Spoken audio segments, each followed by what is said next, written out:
Digitalisasi informasi membuat arus informasi mengalir semakin deras. Dengan ini, setiap orang bisa jadi jurnalis dadakan, menyampaikan informasi lewat gawainya masing-masing. Inilah yang disebut sebagai citizen journalism atau jurnalisme warga. Ya, kini setiap orang dengan akses internet bisa jadi jurnalis, menyampaikan informasi lewat media sosialnya. Meskipun banyak yang tidak sesuai dengan kaidah ataupun kode etik jurnalistik, sehingga informasi yang disampaikan bisa jadi bukan berita atau fakta, bahkan informasi bohong alias hoax. Untuk itu, di tengah derasnya dan cepatnya arus informasi, media harus mengedepankan akurasi berbanding lurus dengan kecepatan. Presiden Joko Widodo dan jajaran Kabinet Indonesia Maju selalu jadi narasumber utama ulasan Istana Kompas TV. Spesial di hari ulang tahun ke-12 Kompas TV, ulasan Istana menghadirkan Menko Polhukam, Profesor Muhammad Mahfud MD. Prof, apa kabar? Rizka, baik. Terima kasih atas waktunya. Ya. Kabar baik, Prof. Bicara soal hari ulang tahun ke-12 Kompas TV, kita mau memotret beberapa hal. Yang pertama, Prof Mahfud sebagai tokoh utama, tokoh penting di pemerintahan, bagaimana memandang pesatnya perkembangan jurnalisme warga, juga perkembangan media digital saat ini? Ya, bisa dilihat dari dua segi ya. Pesatnya jurnalisme warga itu menurut saya adalah satu keniscayaan yang dulu pernah diharapkan. Oh. Ya, dulu di zaman Orde Baru itu kan jurnalisme atau media mainstream itu kadang-kala tidak berani memuat itu, sehingga dulu pernah ada ide bagaimana kalau kita kembangkan jurnalisme warga, di mana masyarakat menjadi wartawan sendiri, memberitakan sendiri. Nah, tetapi sekarang sudah ada digitalisasi, ramai sosmed, itu juga bagus tapi juga banyak jeleknya karena muncul hoax, kemudian montase berita-berita, gambar yang dijahit itu mengganggu. Tetapi secara umum yang mengganggu itu memang asal mau mengkonfirmasi dengan berita lain itu kita bisa tahu mana yang hoax, mana yang enggak.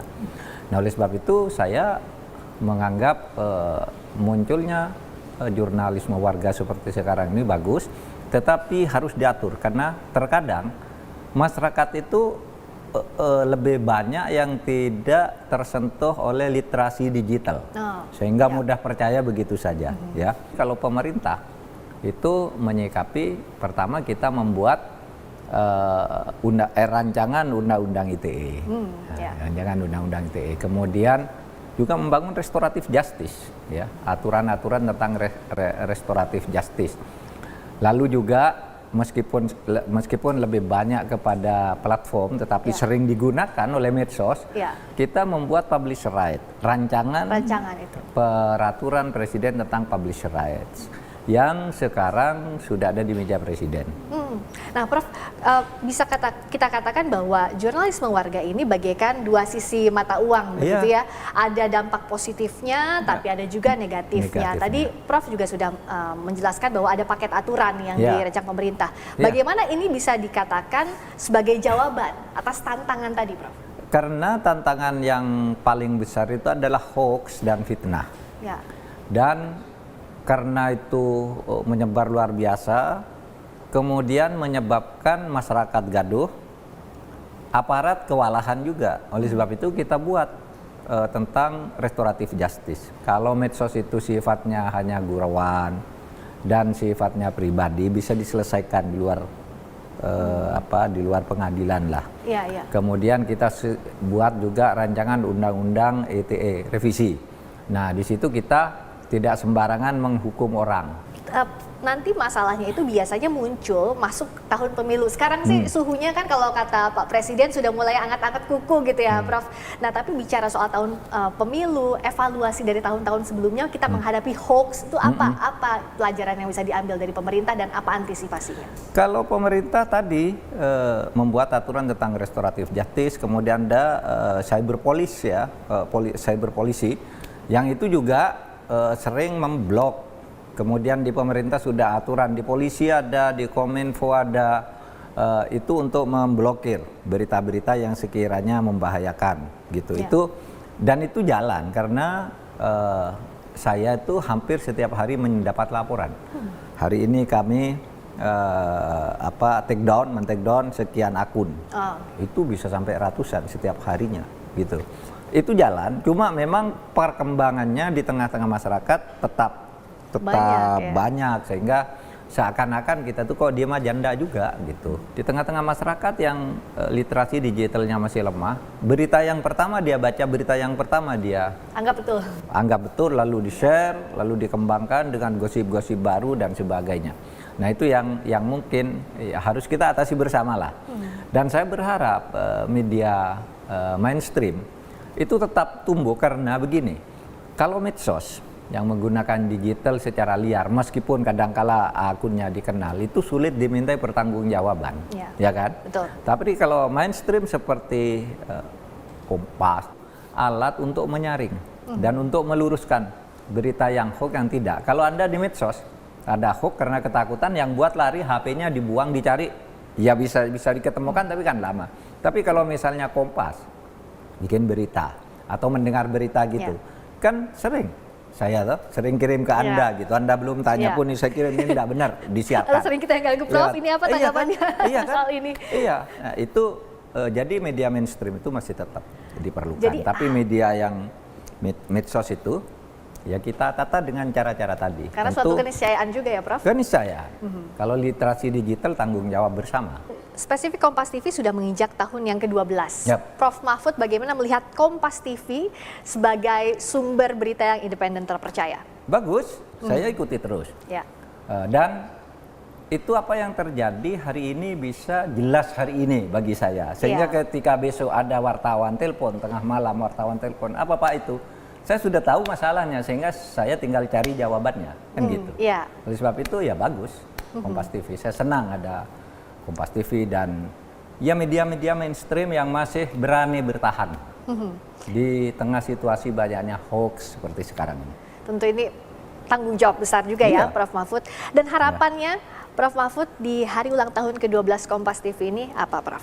Ya mudah-mudahan terus berkembang baik, bertahan dan terus mengikuti seluruh perkembangan masyarakat kita, terutama di tahun politik seperti sekarang. Tolong kami dibantu agar pemilu ini sukses, fair dan tidak diwarnai hoax dan tindak kekerasan politik. Dan untuk itulah saya ingin mengucapkan selamat ulang tahun ke-12 untuk Kompas TV. Maju dan maju terus membangun Indonesia dengan memberi kesadaran kepada masyarakat akan arti penting negara ini. Selamat ulang tahun yang ke-12 untuk Kompas TV.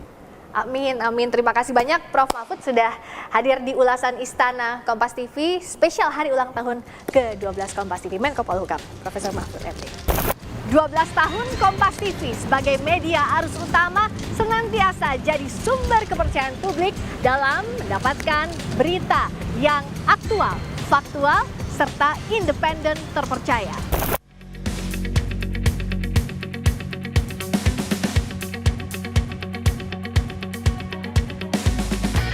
Halo saudara, saya Dipo Nurbagia, jurnalis Kompas TV. Saat ini saya sedang meliput agenda Presiden di KTT 43 ASEAN yang diselenggarakan di JCC Senayan, Jakarta. Direncanakan di sini Presiden akan memimpin 12 pertemuan selama KTT berlangsung. Nah, biasanya sebelum meliput agenda Presiden tentu saya juga harus belajar dulu, harus riset dulu supaya nanti pada saat liputan nggak bingung. Nah, tapi yang tidak kalah penting juga persiapan yang dilakukan oleh teman saya. Nah, ini namanya Mbak siapa Mbak? Halo, saya Gani. Nah, ini adalah juru kamera Kompas TV yang juga bertugas di Istana ya Mbak Gani ya? Betul. Senang nggak bertugas di Istana? Senang bisa menyaksikan bekal sejarah dari dekat. Oke. Ini biasanya sebelum liputan Presiden, alat-alat yang disiapin apa aja sih? Ini ada kamera. Ini kamera ya, tripod. Yang paling penting ini. Ini apa nih? Kita menyebutnya alat live. Ini yang memungkinkan kita untuk mengirim gambar ke kantor secepat-cepatnya biar cepat tayang di layar. Oke. Jadi kalau teman-teman semua ngelihat Presiden Jokowi di TV live, nah itu alatnya pakai ini. Intinya meliput agenda presiden seru, banyak pengalaman baru. Ya, ini adalah salah satu dari sekian banyak agenda presiden yang kita liput bersama juga dengan teman-teman lainnya yang bertugas di istana. Mau dadah-dadah dulu? Oke, terima kasih. Itu tadi di balik layar ulasan istana Kompas Malam Kompas TV yang hadir setiap pekan melepaskan dahaga seputar isu politik dari istana.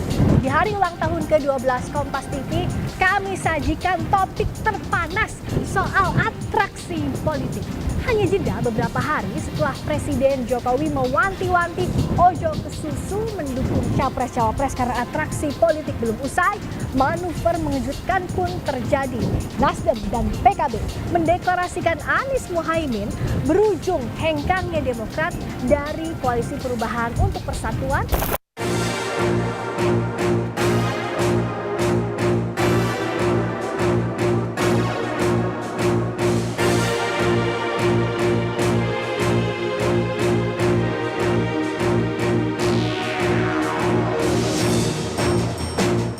Manuver mengejutkan Anies Baswedan dan Muhaimin Iskandar yang tiba-tiba berpasangan di Pilpres 2024 mengubah peta koalisi pengusung Capres-Cawapres. Banyak pertanyaan muncul, ada tidaknya kaitan atraksi politik ini dengan istana. Dalam program Rosi Kompas TV, Ketua Umum PKB yang juga bacawa pres Anies Muhaimin Iskandar membantah keputusan itu terkait restu Jokowi dan Caimin mengaku hingga kini belum bertemu Presiden Joko Widodo. Pertanyaanku udah ketemu Pak Jokowi? Saya belum sampai hari ini. Pernah? Saya hanya berkomunikasi melalui teman-teman saya yang selalu bersama beliau. Senada dengan Muhaimin, Menteri Sekretaris Negara Pratikno menegaskan tidak ada intervensi istana soal masuknya PKB ke koalisi Nasdem atau duet Anies dengan Caimin, termasuk dalam pertemuan Presiden Joko Widodo dengan Ketua Umum Nasdem di Istana Merdeka beberapa waktu lalu. Istana tidak mencampuri urusan pencapresan, pencawapresan sama sekali. Pak Presiden juga tidak mencampuri itu. Apalagi menghalangi seseorang untuk menjadi cawapres sama sekali tidak benar. Pasca Demokrat hengkang dari Koalisi Perubahan untuk Persatuan, PDI Perjuangan mengungkap Ketua DPP PDIP Puan Maharani segera mengatur jadwal pertemuan dengan Demokrat. Demokrat pun membuka diri dan menegaskan tidak akan pernah ada cinta lama bersemi kembali dengan Koalisi Perubahan setelah patah hati. Ya udah jelas sikapnya Mas, kita move on. Tidak ada CLBK. Ya, sudah cukup. Jangan sampai pernah dihianati sekali, masih terus jadi bucin. Cukuplah gitu, di ghosting sekali. Jawa Timur yang menjadi kantong warga Nahdien diprediksi bakal sengit diperebutkan di Pilpres 2024. Hanya berselang beberapa hari setelah duet Anies Caimin dideklarasikan di Surabaya, bakal Capres Prabowo Subianto mengundang Putri Presiden keempat RI Gus Dur, Yeni Wahid, ke kediamannya di Kertanegara, Jakarta Selatan. Yeni mengaku belum bisa menentukan sikap untuk memilih di antara dua bakal calon presiden, Prabowo Subianto atau Ganjar Pranowo. Serta butuh waktu dan kejernihan pikiran karena menentukan pilihan menentukan juga nasib dan arah bangsa Indonesia ke depan. Karena itu, sebagai salah satu usaha meminta petunjuk sebelum menentukan pilihan jelang Pilpres mendatang, Yeni berziarah ke makam ayahnya di Kompleks Pondok Pesantren Tebu Ireng, Jombang, Jawa Timur. Jadi harus betul-betul jernih sekali melihatnya. Untuk bisa melihat dan memutuskan dengan jernih, pastinya butuh tuntunan dari Yang Maha Kuasa, dari tuntunan spiritual. Kini bongkar pasang hitung-hitung koalisi terutama komposisi bakal Capres-Cawapres jadi tugas berat parpol untuk memajukan jagoannya di Pilpres mendatang. Kerja jurnalis televisi sebagai media arus utama dalam mendudukan fakta di antara derasnya arus informasi butuh kerjasama tim besar. Ada tim di lapangan, lalu tim redaksi Kompas TV, mulai koordinator peliputan, koordinator daerah, tim produser, lalu tim grafis, penyelaras bahasa, tim editor, make up and wardrobe, control room, teknik support, sehingga ulasan istana spesial hari ulang tahun ke-12 Kompas TV bisa kami sajikan ke layar kaca. Dan kami percaya, kepercayaan dari Anda buah dari komitmen kami untuk selalu menyajikan berita yang independen, terpercaya,